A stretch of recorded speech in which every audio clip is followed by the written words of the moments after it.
Hello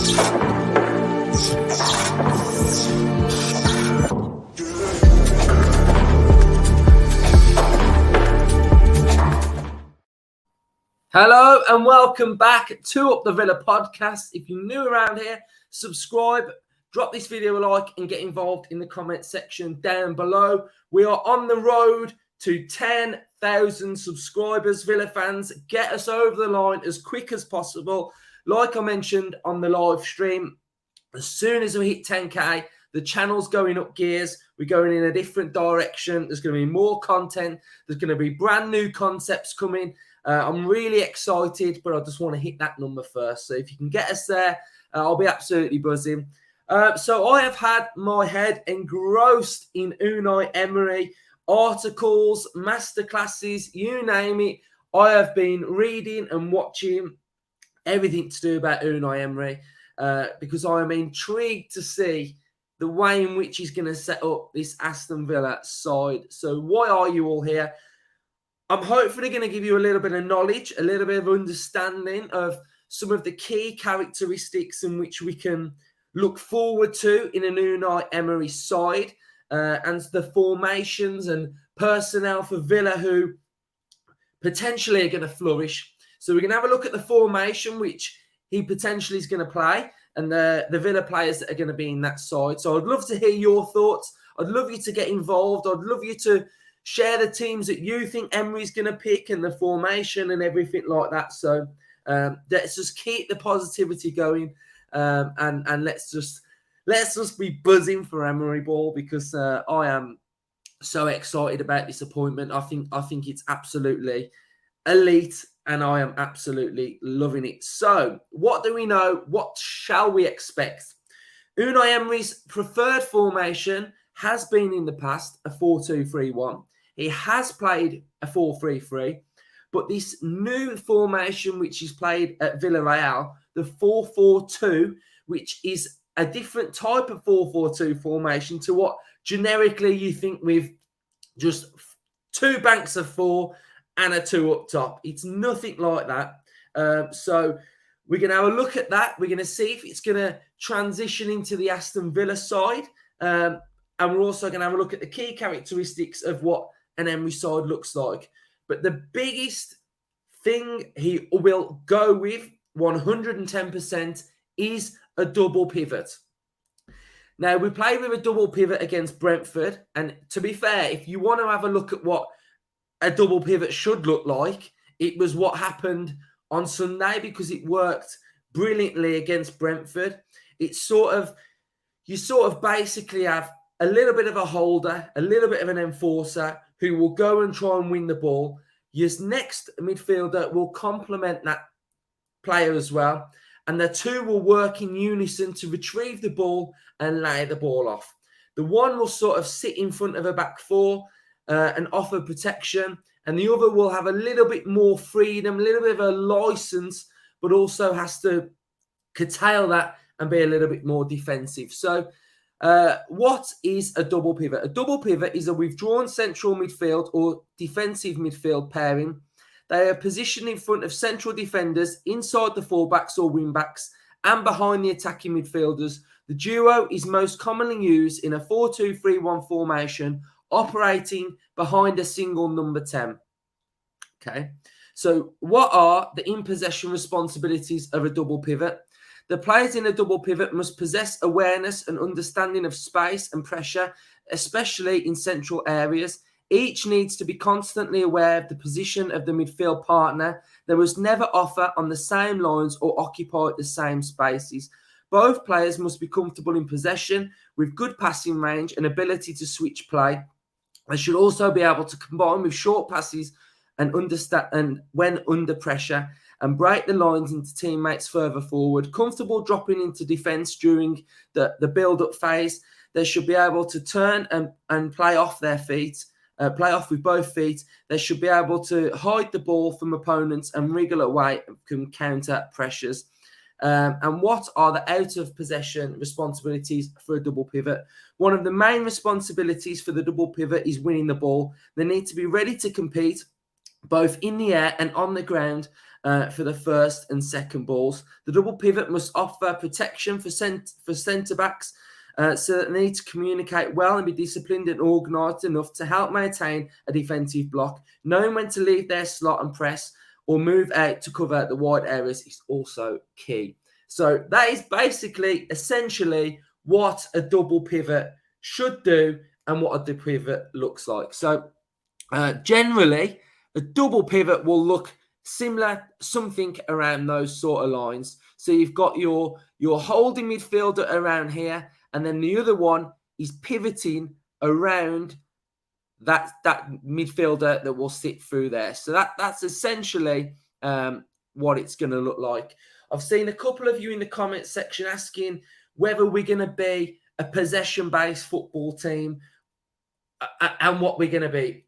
We are not going to be a possession-based football team. It's not going to be football that bores you to sleep. It's basically going to be counter-attacking football. But the way in which Emery sets up, and you've probably heard it from our live stream, it's detail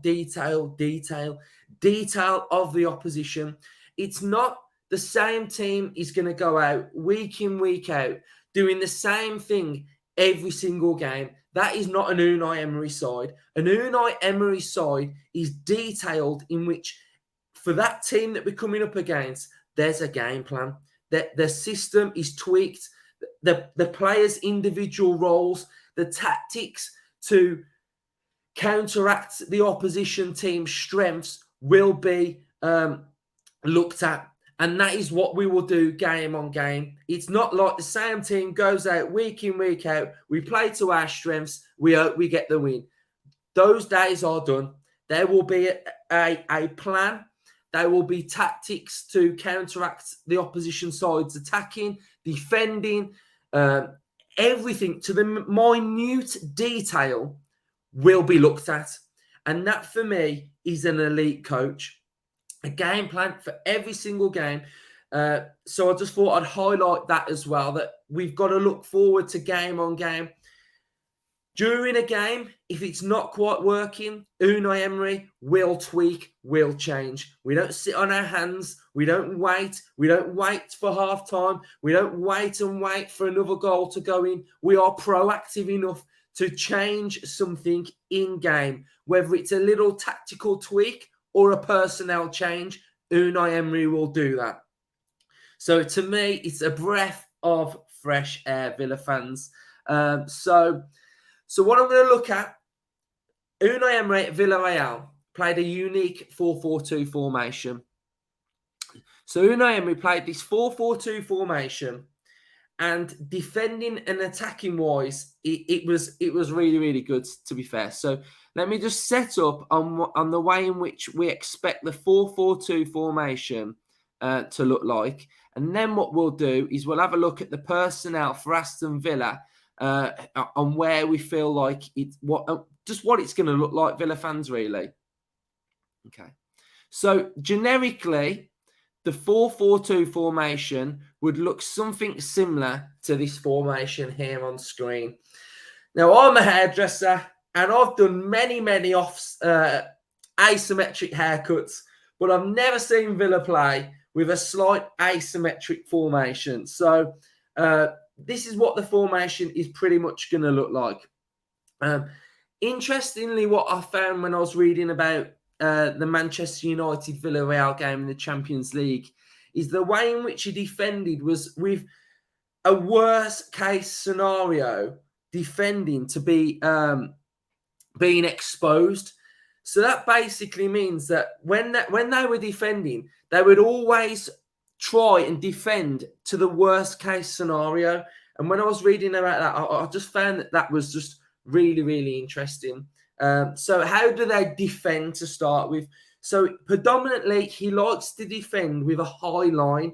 The high line allows them to be aggressive and create space. So if you push yourself, Villa fans, further up that football pitch, if your starting zone is further up the pitch, it enables you to counter faster and in areas in which the opposition don't want us to be in. So I think that's interesting that the way in which he wants to start is further up the pitch, which is fast, dynamic, powerful, aggressive. So the starting position, what we should see is a little bit higher. Also, in defending, he likes to defend with a mid block. So when we're defending, it's not a high block, it's a mid block around these areas. So you'd imagine everybody's further forward. A mid block would be sitting around here. Predominantly, Villa have always defended with a low block. So when you're defending with a low block, the shape of the team is a lot, obviously, as it says, it's a lot lower. So already, it's about Aston Villa setting ourselves a little bit further up the football pitch, which in turn should allow you to transition your attacks quicker. And I think that is also very, very important. His double pivot, it's important, like I've said, it's really, really important. One of the most important areas of the football pitch are going to be these two players here. And this is what he sort of wants them to be. The duel as an individual and with aggression and intensity is essential for an Unai Emery players. They can expect to defend for lengthy periods before being required to counter, right? Again, like I've said, a counter-attacking side. He likes to minimise the space in between the lines. And they are most effective in defence when employing a quick attack before building around possession as well. So quick fire, counter-attacking football, attacking in bursts are what we're going to be expecting. Attacking in waves is what to expect, really, good fans. So let's have a look at this formation and what we can expect and the key characteristics of the personnel who are going to be involved in this side. So important, let's have a look at the players that Villa have got and how we feel like we're going to fit in. So let's have a look. Right, so let's just switch this around slightly. So in goal, Emi Martinez. We know Emi Martinez has played in a Unai Emery team before Arsenal, so it's going to be interesting that they've got that combination. So I'm going to have a look at the side, Villa fans, now, who we've got available right now. We obviously know Diego Carlos will come back in, but let's have a look what we've got now, Villa fans, and I think that's the best option for us to go with. So Tyrone Mings and Ezri Konsa, I'm imagining would start the game. On the right-hand side, we're going to go with Matty Cash.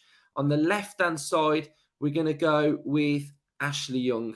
Now, Villa fans, Ashley Young, it's an interesting one because Luca Dean don't get in this side for me at the minute. He does not get in this side because of the way Ashley Young's performing. So,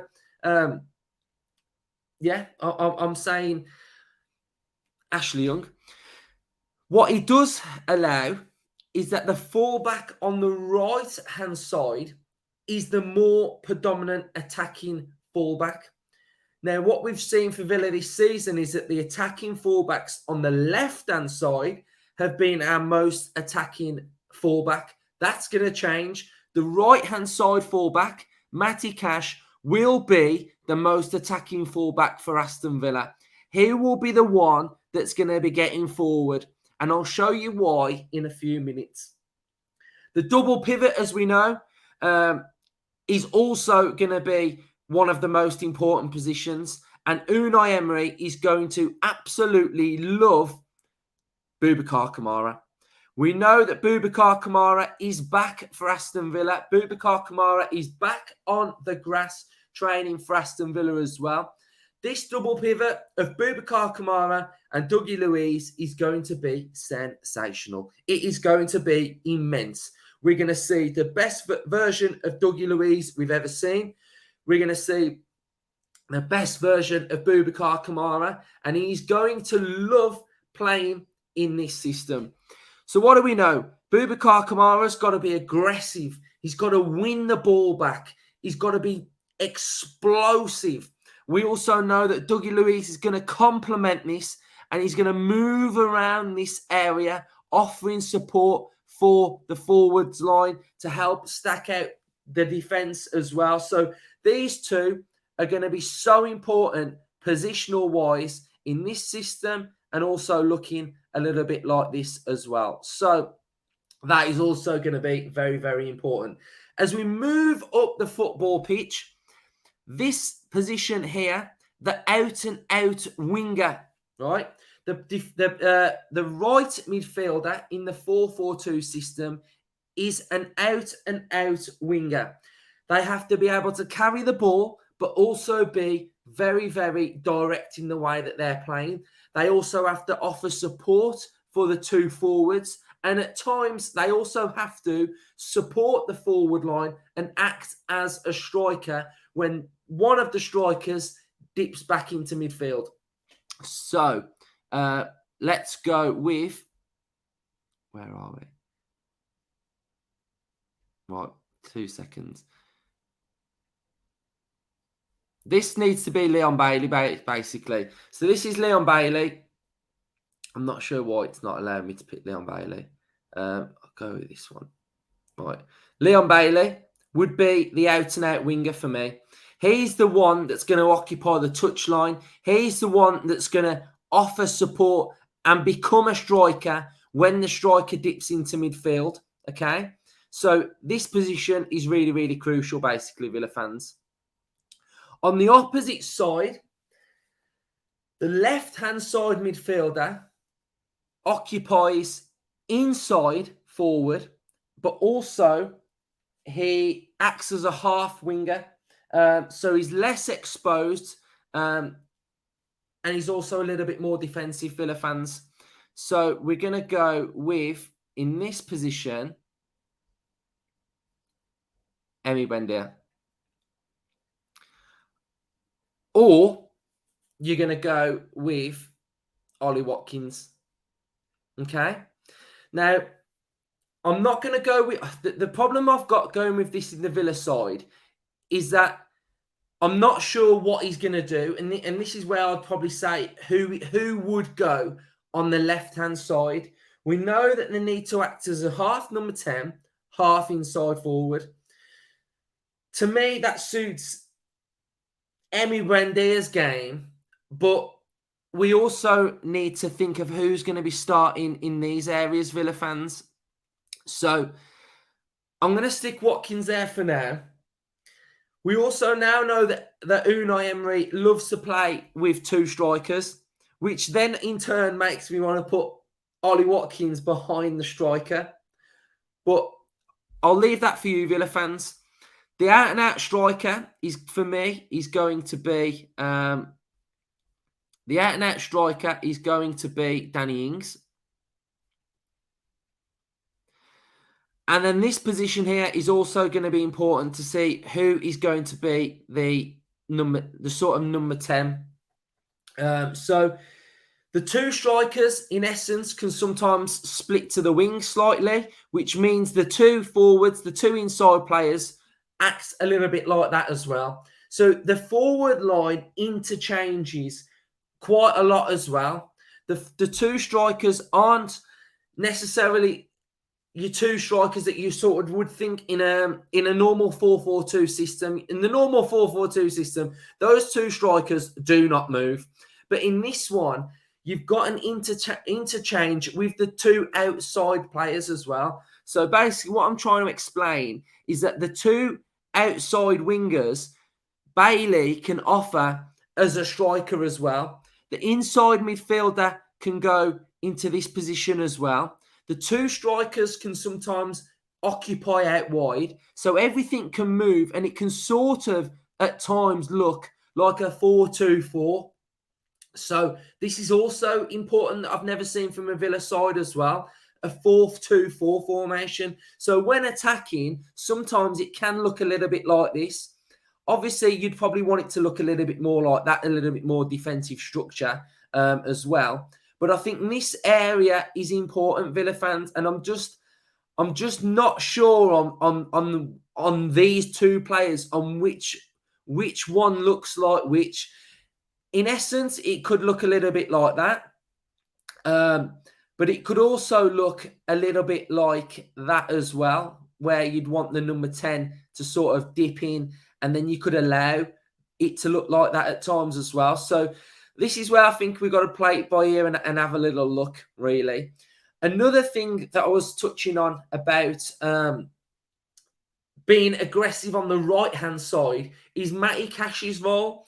Matty Cash's role is going to be important because when Danny Ings, the out-and-out striker, will dip a little bit lower, you will allow Leon Bailey to move further forward, which then when Bailey goes forward, Matty Cash goes forward. Then what happens, you'll see a shift in the defensive line, so we become a 3. That is what defending is going to look like as well, Villa fans, at times.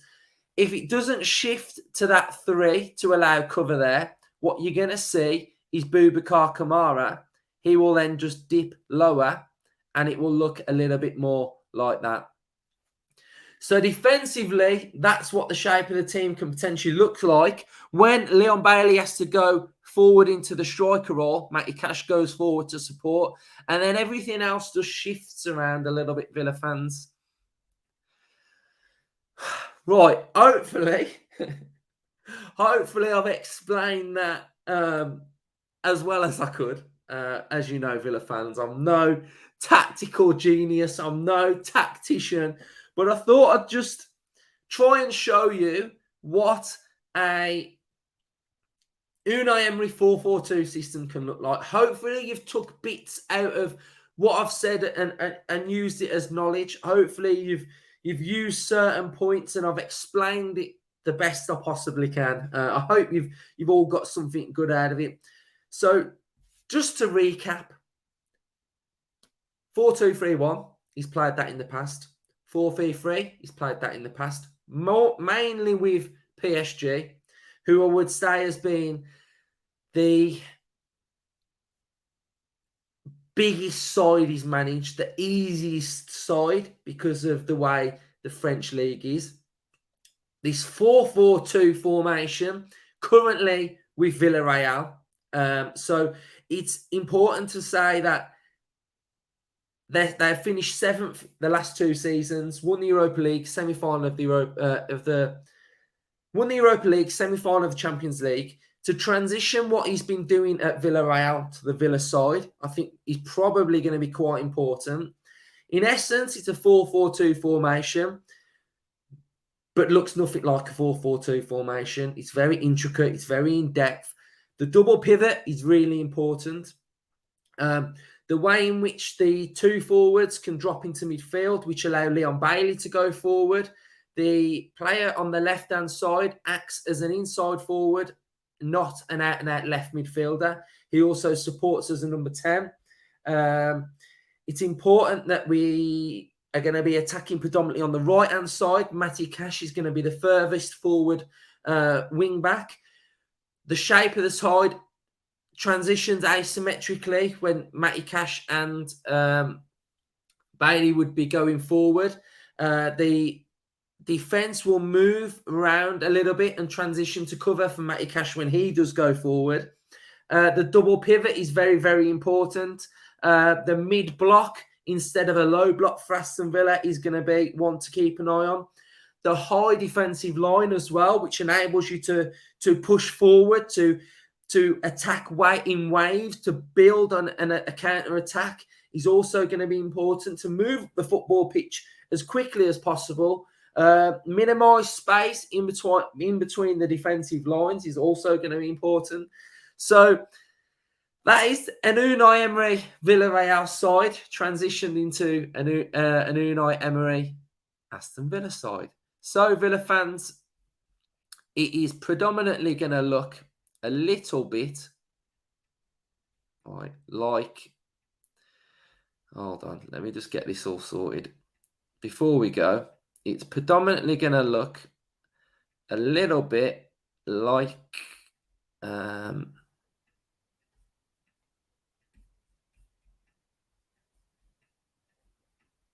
that. The asymmetric 4-4-2 with the style of play that I've explained it'll probably look a bit like that, depending on who we go with in that position there. So it's either going to be a Watkins or a Buendia, or it's going to be a Buendia and a Watkins. I guess it's going to be interchangeable. It's going to be interesting to see. I mean, he might not fancy none of them. He might want to get rid of them all. But yeah, that's what I feel like it's going to look like, Villa fans. Hope you've enjoyed this episode. Smash a like, subscribe. Up the Villa, up the Unai Emery.